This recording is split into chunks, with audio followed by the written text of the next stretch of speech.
M के प्रमुख मुखिया असदुद्दीन ओवैसी ने किसान आंदोलन को लेकर बड़ा बयान दिया है। आंदोलनकारी किसानों को समर्थन करते हुए ओवैसी ने उनकी मांगों को जायज ठहराया है और केंद्र सरकार से उनकी मांगों पर ध्यान देने को कहा है। हैदराबाद से सांसद असदुद्दीन ओवैसी ने कहा है कि किसानों की एमएसपी पर कानून बनाने की मांग उचित है और इस पर कानून बनाना चाहिए। तो ये जो है मोदी सरकार की नाकामी है कि लीगल गारंटी जो एमएसपी के लिए डिमांड था उनका, उसको पूरा करना चाहिए था। उन्होंने एक एक्सपर्ट कमेटी बनाई जुलाई 12, 2022 को, उसका क्या हुआ नहीं मालूम। तो किसानों का ये जो मुतालबा है कि लीगल गारंटी होना एमएसपी के ऊपर पूरे क्रॉप्स के ऊपर, और दूसरा उनका ये है कि इम्प्लीमेंटेशन स्वामीनाथन कमेटी का फार्मूला, तो दो चीज़ें ज़रूरी है करना। क्यों सरकार इसको टाइम पास कर रही है, टाइम खरीद रही है?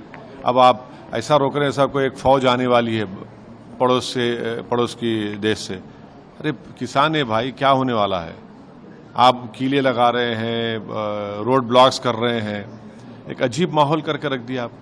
उनके जो मुतालबा है, इनका डिमांड है लीगल गारंटी होना चाहिए एमएसपी के पूरे क्रॉप्स के ऊपर, कबूल करना चाहिए देश के प्रधानमंत्री को फौरन। चुनाव आ रहे हैं, उनको ही फायदा होगा ना। उन्होंने स्वामीनाथन आयोग की सिफारिश को भी लागू करने की वकालत की।